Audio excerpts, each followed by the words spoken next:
Friends எல்லோரும் எப்படி இருக்கீங்க? நல்லா இருக்கீங்களா? வாங்க இன்றைக்கி என்ன சமையல் அப்படிங்கிறத பார்த்துடலாம். இன்றைக்கி என்ன சமையல் அப்படின்னு பார்த்தீங்கன்னா ரவா கிச்சடி தான். இப்போ வந்து உங்களுக்கு நான் வந்து அளவு சொல்ல போகிறேன். இதில்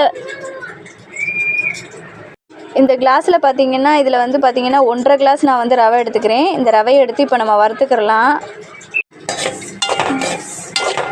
பார்த்தீங்கன்னா நான் நெய்யும் அதுக்கப்புறம் வந்து ஆயிலும் ஆட் பண்ணியிருக்கேன். இப்போ பார்த்தீங்கன்னா கொஞ்சம் கடுகு போட்டுக்கிறேன்.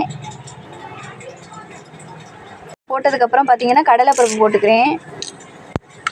இப்போ வந்து பார்த்தீங்கன்னா வெங்காயம் ஆட் பண்ணிக்கிறேன். வதங்கினோன்னே பார்த்தீங்கன்னா கொஞ்சோண்டு இஞ்சி பூண்டு ஆட் பண்ணிக்கிறேன்.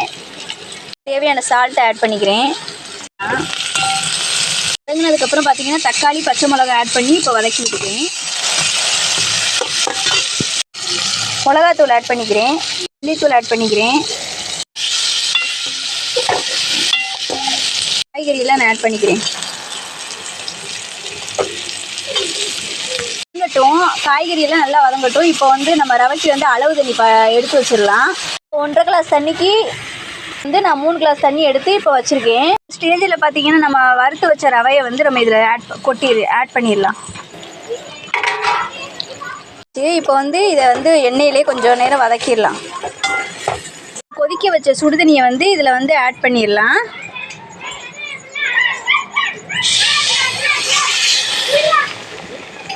வச்சு இந்த மாதிரி கிண்டி விடுங்க.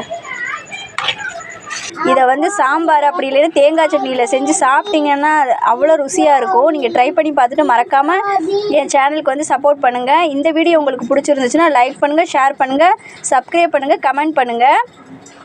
அடுத்த வீடியோவில் நம்ம பார்க்கலாம். பாய்.